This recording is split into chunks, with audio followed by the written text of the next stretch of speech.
Shalom, salam sejahtera bagi Bapak Ibu Saudara-saudara, anak-anak yang dikasihi oleh Tuhan Yesus Kristus.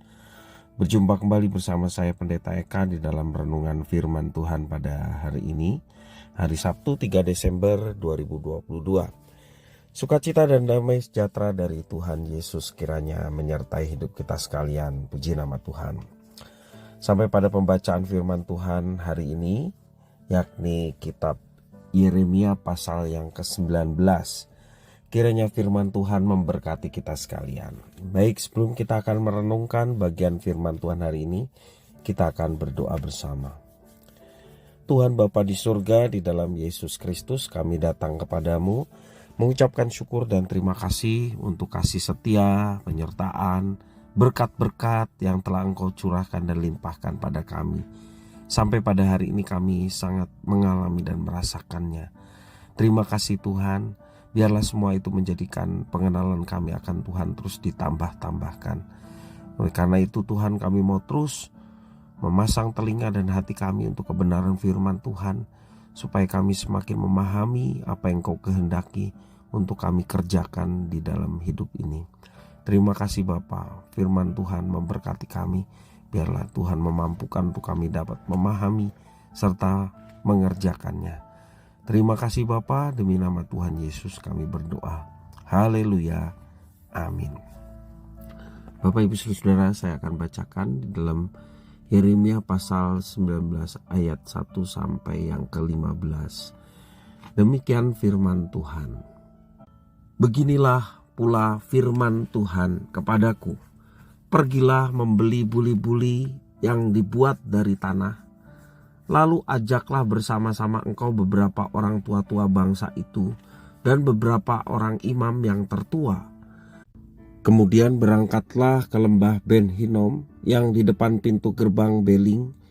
Serukanlah di sana perkataan-perkataan yang akan kusampaikan kepadamu. Katakanlah, dengarlah firman Tuhan, hai raja-raja Yehuda dan penduduk Yerusalem.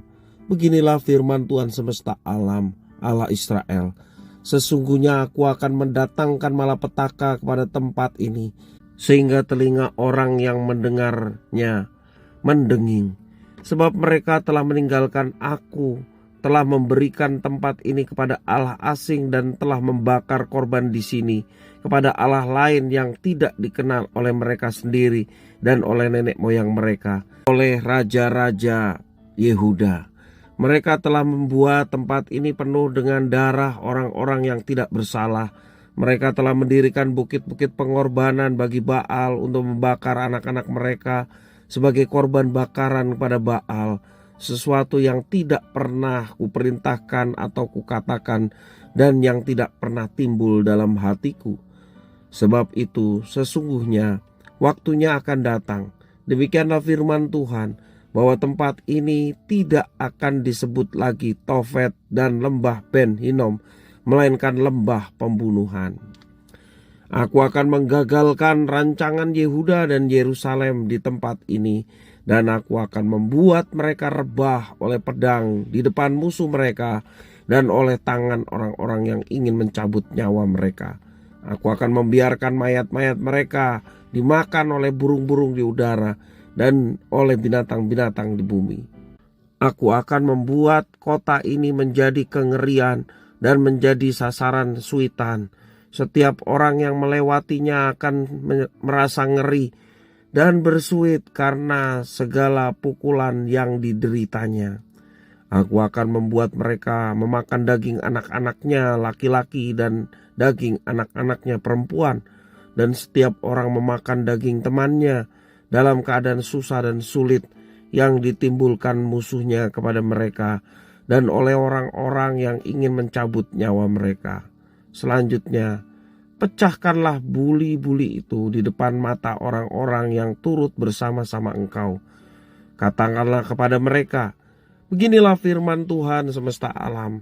Demikianlah akan kupecahkan bangsa ini dan kota ini seperti orang memecahkan tembikar tukang periuk, sehingga tidak dapat diperbaiki lagi.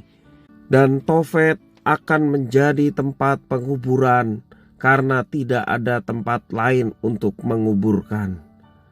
begitulah akan kulakukan kepada tempat ini. Demikianlah firman Tuhan, dan kepada penduduknya aku membuat kota ini seperti Tofet. Rumah-rumah Yerusalem dan rumah-rumah para raja Yehuda akan menjadi najis seperti tempat Tofet, yakni segala rumah yang di atas sotohnya orang membakar korban kepada segala tentara langit dan mempersembahkan korban curahan kepada Allah lain. Ketika Yeremia pulang dari Tofet, kemana Tuhan telah mengutusnya untuk bernubuat, berdirilah ia di pelataran rumah Tuhan dan berkata kepada segenap orang banyak, beginilah firman Tuhan semesta alam, Allah Israel. Sesungguhnya aku akan mendatangkan ke atas kota ini dan ke atas segala kota sekitarnya seluruh malapetaka yang telah kukatakan akan menimpa mereka, sebab mereka berkeras kepala dan tidak mendengarkan perkataan-perkataan. Bapak, Ibu, saudara-saudara yang dikasihi oleh Tuhan Yesus Kristus, Tuhan Allah menegur Yehuda melalui perkataan Nabi Yeremia. Namun kali ini Tuhan Allah memberikan peringatan keras melalui tindakan simbolis yang dilakukan oleh Nabi Yeremia, yaitu memecahkan buli-buli di hadapan orang-orang Yehuda. Jika Allah sebelumnya menegur dan memperingatkan bangsa Yehuda melalui perkataan, kini Allah memberikan gertakan kepada mereka. Allah menyuruh Nabi Yeremia membeli buli-buli yang terbuat dari tanah, lalu mengajak para tua-tua bangsa itu serta para imam yang tertua. Tujuannya adalah untuk mendengarkan apa yang akan Allah lakukan terhadap bangsa yang sesungguhnya dikasihi oleh Tuhan ini. Tempat yang dituju juga sudah Allah tetapkan, yakni Ben Hinnom, tempat di mana bangsa ini mempersembahkan korban bakaran kepada para Baal.